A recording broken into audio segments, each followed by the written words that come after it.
Lorsqu'on regarde autour de nous, on voit souvent le désespoir. Mais il y a aussi la lumière, celle que nous portons tous en nous. Les gens que je rencontre sont généreux et porteurs d'espoir. Ils sont l'esprit de Meshkwenta. Meshkwenta, c'est un mot innu qui signifie réfléchir, et c'est le nom de cette série. Ma réflexion, aujourd'hui, porte sur les pensionnats.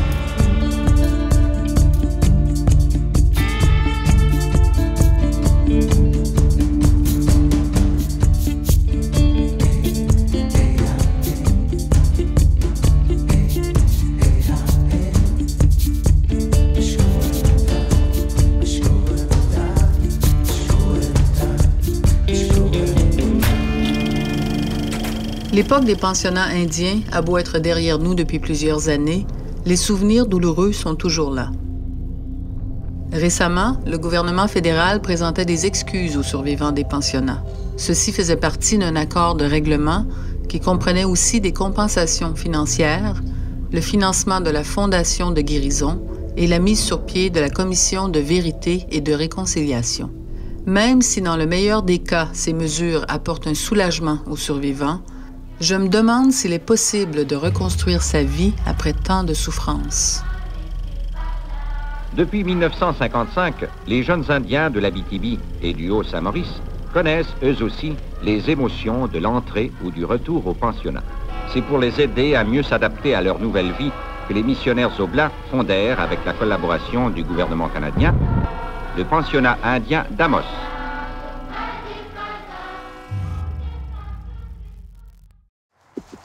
Ici, on est au pensionnat indien d'Amos, qui est situé à Saint-Marc-de-Figuerie. Ça a existé, ce pensionnat, de 1955 jusqu'en 1973. Il y a eu tous les Algonquins de la région ici, puis il y a aussi les Algonquins du sud qui sont venus ici, puis les Atikamekw. On était 200 élèves ici, 100 garçons, 100 filles. Fidèle à sa mission première en Amérique, qui était d'évangéliser les Indiens, l'Église continue au pensionnat d'Amos à leur enseigner la religion en même temps qu'elle les prépare maintenant à la vie moderne. Bien, c'est ça. Ça a été notre chapelle. Ça, ici, c'était ici qu'on se faisait réveiller tout le temps, tous les matins, pour venir prier. Là. On était obligés d'aller à la messe. On était obligés d'aller à tous les matins. Il fallait aller à l'église, il fallait aller à la chapelle. Ça a été l'endroit pour ça. C'est comme ça qu'on a été introduit à la religion catholique aussi, dans ces affaires-là. Mais il y a eu plusieurs mauvaises histoires qui sont passées ici, surtout dans les confessionnals. Là. Il y avait les confessionnals là. Il y avait le fameux jubé en haut. Pour ceux qui avaient des belles voix, qui étaient dans la chorale. Et ceux qui étaient dans la chorale, bien, ça n'a pas toujours été plaisant pour eux autres. La plupart de ces enfants-là ont été amenés à être abusés aussi. C'est pas une belle place pour le monde. C'est des mauvais souvenirs, ça, la plupart du temps ici. Bonjour, mon nom est Isaac Stavish. Je suis algonquin. L'histoire des pensionnats, c'est tout simplement que l'aboutissement d'un régime, c'est l'aboutissement d'une politique, c'est l'aboutissement de la manière qu'on devrait traiter les Indiens au Canada. Il faut s'assurer que les Indiens qui vont vivre, qui vont rester sur le territoire, ils puissent être des Canadiens comme tout le monde. En 1955, par ici, ça a été cette politique-là qui a été mise en place, dans laquelle on obligeait tous les enfants à aller au pensionnat. Tout le monde entend parler du drame des pensionnats et tout ça. Hein? C'est quoi l'impact que ça a eu? Les gens qui sont allés dans les pensionnats, d'abord, il n'y a pas un être humain qui est préparé psychologiquement, émotivement, à faire face à un déracinement obligé, comme ça, de sa famille biologique pour être placé dans un environnement qu'il ne connaît pas, assuré par le clergé, et dont l'objectif était d'assimiler, justement, les Premières Nations pour en faire de bons Canadiens. On va leur enseigner le français, on va leur enseigner l'anglais, les bonnes mœurs québécoises et canadiennes. Et puis là, une fois qu'ils vont sortir du pensionnat, bien, ils vont pouvoir aller sur le marché du travail, puis on va régler la question des Indiens. C'était ça, ni plus ni moins, que l'objectif des pensionnats. Les petits Indiens manifestent beaucoup d'aptitude pour la musique. Ils passent facilement de leur danse traditionnelle à la gigue.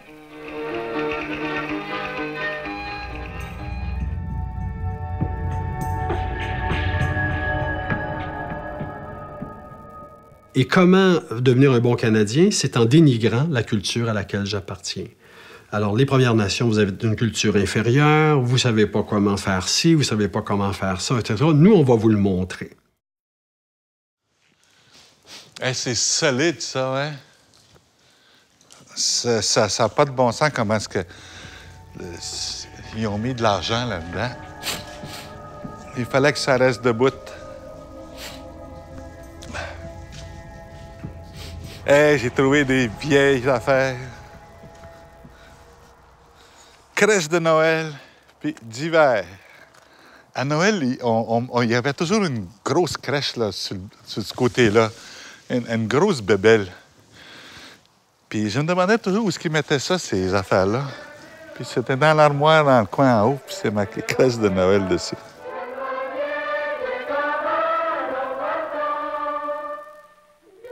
Alors, ces jeunes-là, ils arrivent dans les pensionnats, tout est référent du créateur de la tata. Ça n'a plus rien à voir. Maintenant, c'est Jésus-Christ, ça croit que la Vierge Marie, etc. C'est maintenant ça, ta culture religieuse. Imaginez tout le choc émotif que ça peut créer, tout le lien affectif qui est brisé et tout le lien intergénérationnel qui est coupé.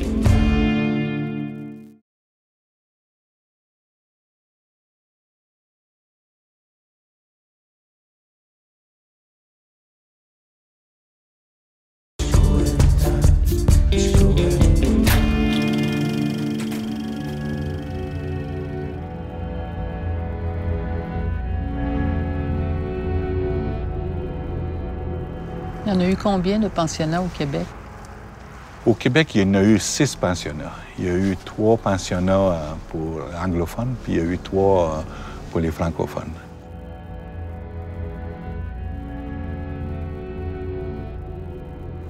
Alors, ici, vous êtes sur le site de l'ancien pensionnat à La Tuque. L'ancien pensionnat qui a reçu beaucoup de cris ici pour faire les études primaires et secondaires.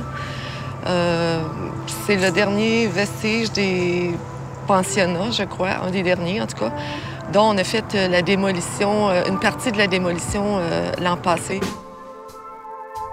En janvier 2006, on avait invité les gens des communautés cris, puis on a fait une cérémonie pour commémorer ça. C'était très émouvant. Il y a des gens qui sont venus raconter, une famille entre autres, qui sont venus raconter que leur enfant, la petite Juliette, avait fréquenté ici le pensionnat et qu'elle n'était jamais revenue, était décédée ici. Elle est restée ici, son corps n'est jamais retourné dans la communauté, donc ils se sont recueillis, ils sont allés aussi au cimetière. Les bâtiments appartiennent à la corporation Centre de la petite enfance Premier Pas. Donc, quand on a démarré le Centre de la petite enfance, on a acheté la bâtisse. On a conservé la chapelle, cependant. On voit qu'elle était, c'est sûr qu'elle était abîmée, tout ça, mais on a quand même voulu conserver son architecture et aussi, pour nous, on se disait qu'il fallait absolument qu'il reste, qu'un monument demeure de cette époque-là, heureusement révolu. Ça s'est passé ici et si on enlève tout ça demain matin, il ne reste plus rien. C'est comme si ça n'avait jamais existé. Toi, tu es allé à quel pensionnat? Ah, moi, j'ai été ici à Maliotenam pendant au moins 10 ans. Ouais, c'est bon, regarder non, Yvette Michel de Hangahan, Inusconi. J'ai fait tout mon primaire au pensionnat, plus 2 ans au secondaire. Mais la 10e année, je me suis sauvée. J'ai fait 2 mois, pour ça, je me suis sauvée. J'avais mon quota. Et le pensionnat, il était ici, mais est-ce que tu retournais chez toi? L'été plus... les fêtes, je me souviens pas d'avoir passé un Noël chez mes parents, chez moi. Là, tout ce que je me souviens, c'est au pensionnat. Il y avait un arbre de Noël, la messe, un repas. Je me souviens pas vraiment. Il y a comme eu un choc. En général, j'entends les ex-pensionnaires dire la même chose. Quand je rentrais là, je me souviens pas. On a comme vécu un choc. Toutes les années qu'on a vécues là, il y a des grosses périodes, on s'en souvient pas. Toi, Richard, tu es allé au pensionnat ici. Combien d'années? 10 ans. Faut se mordre la langue. De quel âge à quel âge? De 6 ans à 16 ans. Comment on survit à ça?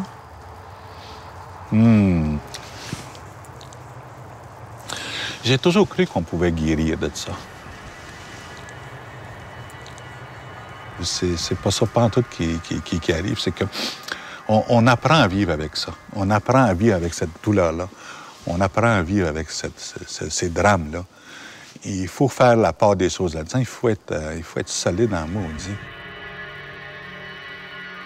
Il faut que tu apprennes à dealer avec ça, tous les crises de jour qui passent. Tu peux pas... ça ne se peut pas que tu dises un jour que je suis guéri. Bien sûr que tu as toujours encore des moments de détresse, des moments de colère, des moments où des événements arrivent des fois dans la vie là, qui te font encore faire revivre ces affaires-là. Plusieurs d'entre eux ont été soumis à de la violence physique. Et parmi celles-là, donc ces victimes-là, plusieurs ont été soumis à de la violence sexuelle. Alors, on se ramasse comment? On se ramasse à l'intérieur de soi, brisé, déchiré, en détresse. Et avec une rage et une honte du fait, d'appartenir à une culture inférieure, 2, d'avoir été violenté physiquement, sexuellement, psychologiquement. Alors, je traîne pas en moi des sentiments de fierté, je traîne en moi des sentiments de honte et une rage contenue, parce que je suis pas capable de le dire à personne. Je vais avoir recours à quelque chose qui va me permettre de passer à travers la souffrance qui m'a été occasionnée par mon passage dans les pensionnats. Et là, l'alcool devient, dans un contexte comme celui-là, comme une soupape extraordinaire. La drogue, un peu plus tard, dans les années 70-80, devient aussi comme un élément, une soupape extraordinaire qui fait que quand j'ai 3 joints de prix ou 8 bières de prix, le pensionnat, mon Dieu, m'apparaît moins... c'est pas pire, ça fait passer la souffrance. Si, par suite de l'ouverture du Nord à la civilisation, l'Indien est appelé à travailler pour les Blancs et doit être préparé en conséquence pour ne pas être victime d'exploiteurs. Puis, juste à l'entrée de la chapelle, on avait le fameux parloir. C'est là qu'on recevait nos parents. Quand on avait l'occasion de venir, là, à un moment donné, les visites ont été interdites à un moment donné parce que c'était pas juste pour ceux dont les parents demeuraient au Bridgewan ou à Manawan ou à Sainte-Maure, au Grand Lac, au Lac-Simon. Ça venait pas souvent, ça. L'événement des pensionnats a été très... grotesque dans les premières années, à partir de 1820 jusqu'à 1922. Là, 50% des enfants qui allaient à ces pensionnats-là, ils mouraient dans ces pensionnats, pour négligence. Ils ne retournaient jamais chez eux. Ils sont morts, là.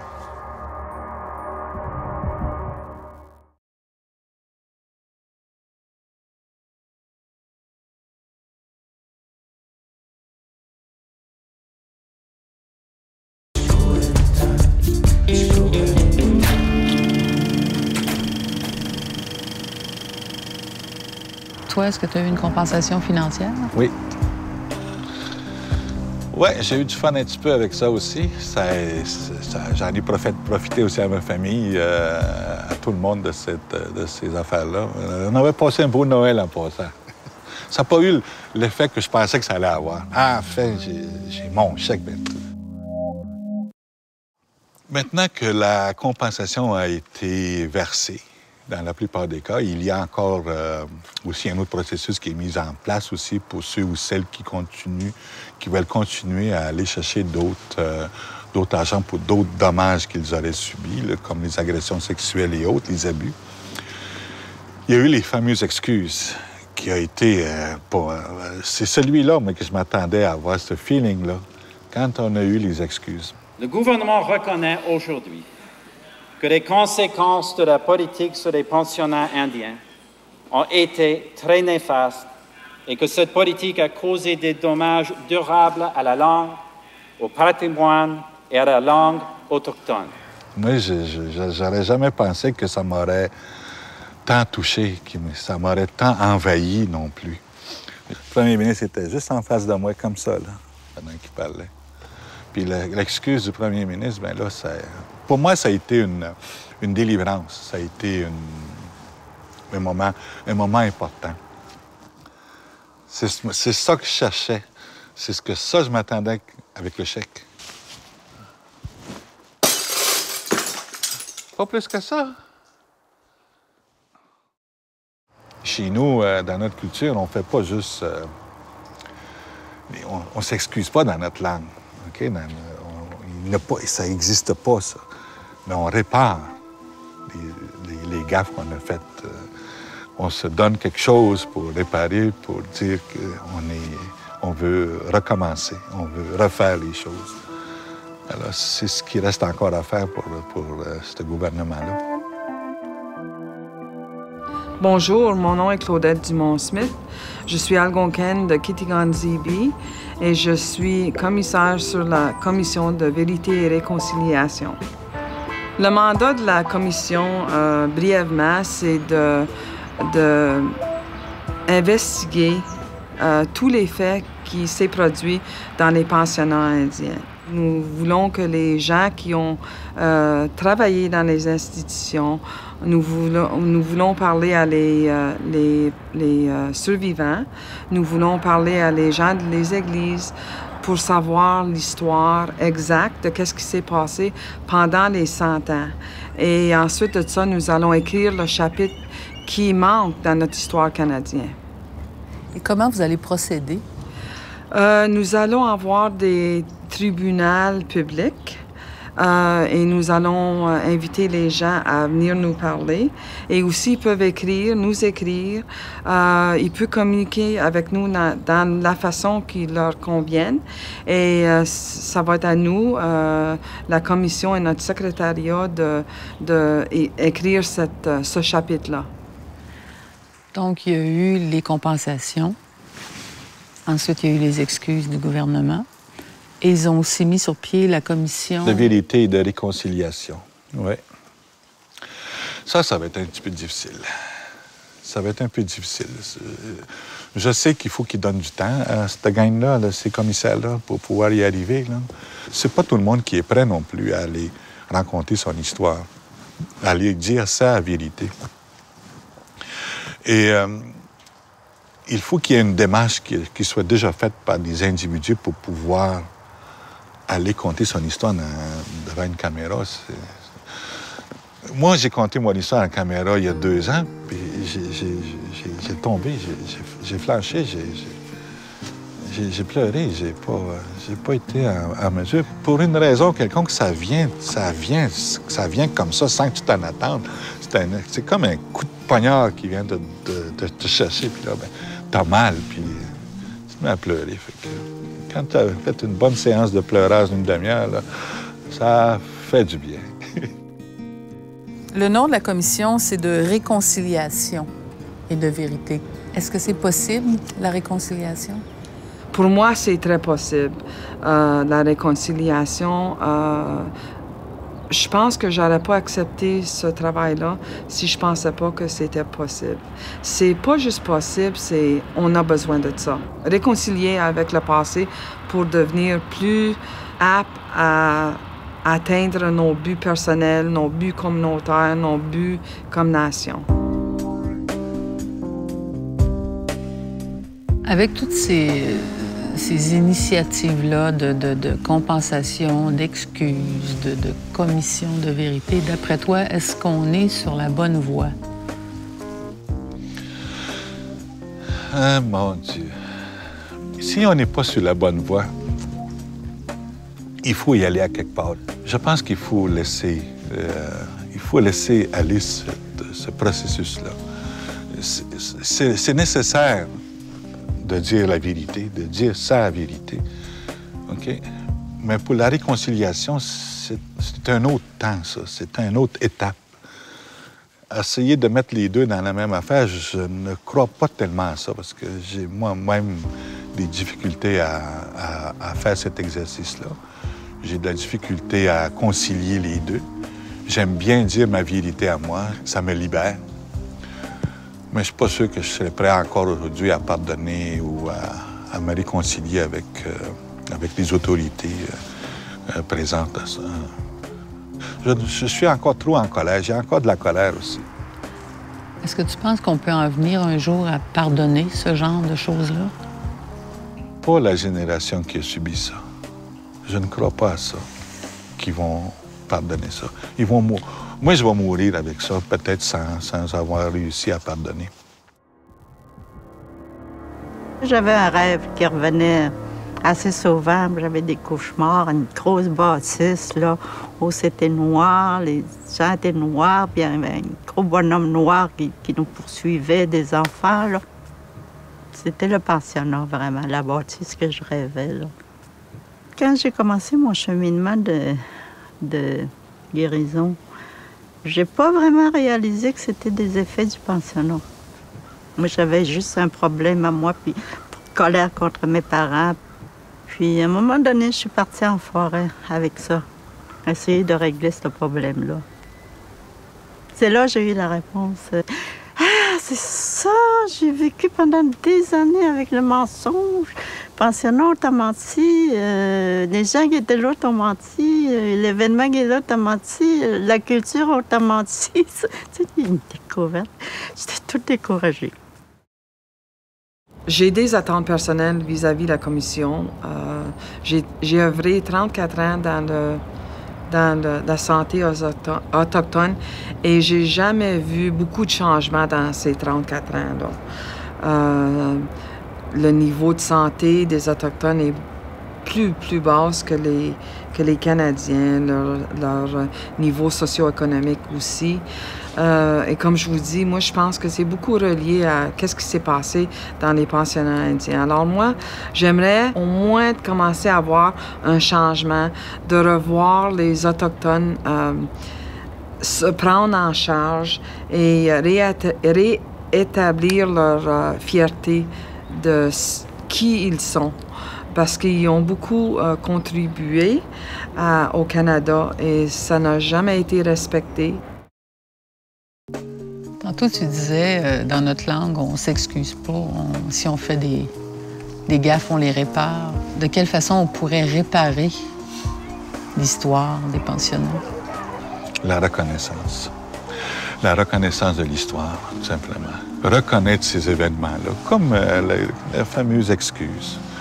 Je pense aussi qu'il faut qu'on crée des endroits pour pas qu'on oublie ça. Comme ici, on devrait créer une espèce de place avec des plaques, mais pas en marbre, avec le nom de chacun des individus qui sont passés pour pas qu'on n'oublie jamais. On peut créer des musées avec ça. On peut conserver des photos, conserver des vidéos de ça, puis les distribuer, puis les faire connaître partout. Puis tout le temps répéter la même chose pour ne jamais oublier. Permettre aux nouvelles générations d'Indiens d'entrer de plein pied dans la seconde moitié du XXe siècle, voilà à quoi s'emploie l'équipe d'hommes et de femmes qui apporte à l'œuvre du pensionnat d'Amos un dévouement à la fois obscur et éclairé.